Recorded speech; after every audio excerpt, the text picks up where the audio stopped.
میری ماں بہنیں، میری بیٹیاں بھی سن لیں، میرے دوست احباب بھی سن لیں کہ اللہ تعالیٰ کو ناراض کرنے میں آپ کے لیے خسارہ ہے۔ رہ گیا برادری کٹ جائے گی تو آپ بغیر برادری کی نہیں رہیں گے۔ آپ کی برادری بڑی زوردار ہوگی جب آپ اللہ کو خوش کریں گے تو آپ کے ساتھ اللہ ہے، آپ کی برادری میں اللہ تعالیٰ شامل ہیں، رسول اللہ صلی اللہ علیہ وسلم شامل ہیں، لاکھوں صحابہ شامل ہیں، بے شمار اولیاء اللہ شامل ہیں، تمام فرشتے شامل ہیں۔ یہ برادری کے معمولی ہے۔ یہ چند نافرمان بندے جو دین سر پھرے، دین سے غافل، یہ آپ سے اکڑ جائے، کوئی آپ کا بگاڑ نہیں سکیں گے، انشاءاللہ کچھ نہیں کر سکیں گے۔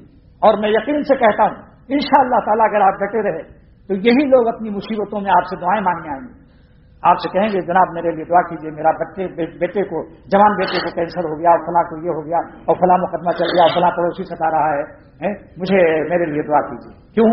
کیونکہ دیکھ لیا انہوں نے کہ اس شخص نے اللہ کو راضی کیا، ہم کو راضی نہیں کیا۔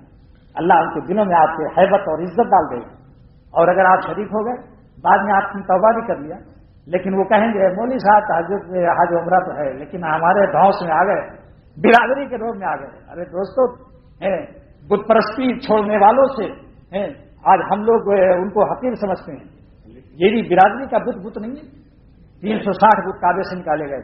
یہ برادری کو اتنا درجہ دینا کہ اللہ اور رسول کو ناراض کر کے جاؤ ان کو سلام کرو، چودھری صاحب کو، خان صاحب کو، فلاں سید صاحب کو، اور فلاں صاحب کو، یہ کیا ہے؟ یہ بت نہیں ہے، برادری بت ہی نہیں ہے۔ برادری کو خوش کیا، اللہ کو ناراض کیا۔ دنیاوی معاملے میں اس مثال کو ہمیشہ یاد رکھیے کہ اگر شیر ایک بات کو کہتا ہے اور بکری 1000 بکریاں ہیں، 1000 بکریوں کی تعداد ہے، اور سب مل کر کے میٹنگ کرتی ہیں کہ جناب دیکھیے آپ اس کام کو نہ کیجیے، اور شیر کہتا نہیں آپ کو یہی کام کرنا ہے، تو ایک شیر کی طرف آپ رہیں گے۔ سارا عالم ایک طرف ہو، اللہ ایک طرف ہو۔ جو نسبت شیر کو بکریوں سے ہے وہ نسبت بھی اللہ کو اپنی مخلوق سے نہیں ہے۔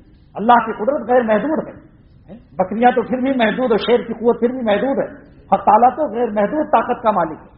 اس کو ناراض کر کے کب چین سے دنیا؟ آج یہ پریشانی کی یہی وجہ ہے، آج پریشانی کی یہی وجہ ہے کہ ہم اللہ کو ناراض کر کے بیوی کو خوش کرتے ہیں، اپنا جی خوش کرتے ہیں۔ بندگاہی میں کیا ہوتا ہے؟ نامحرم عورتوں کو، حسین لڑکیوں کو دیکھ رہے ہیں، اپنا جی خوش کیا جا رہا ہے، اللہ تعالیٰ کو ناراض کیا جا رہا ہے۔ جو بندہ اپنے ایسے محسن کریم مالک کی ناخوشی کی راہوں سے اپنا جی خوش کرتا ہے، سوچو یہ خوشی کیسی ہے؟ ارے واجب الاستغفار، واجب التوبہ، شرم کی بات ہے۔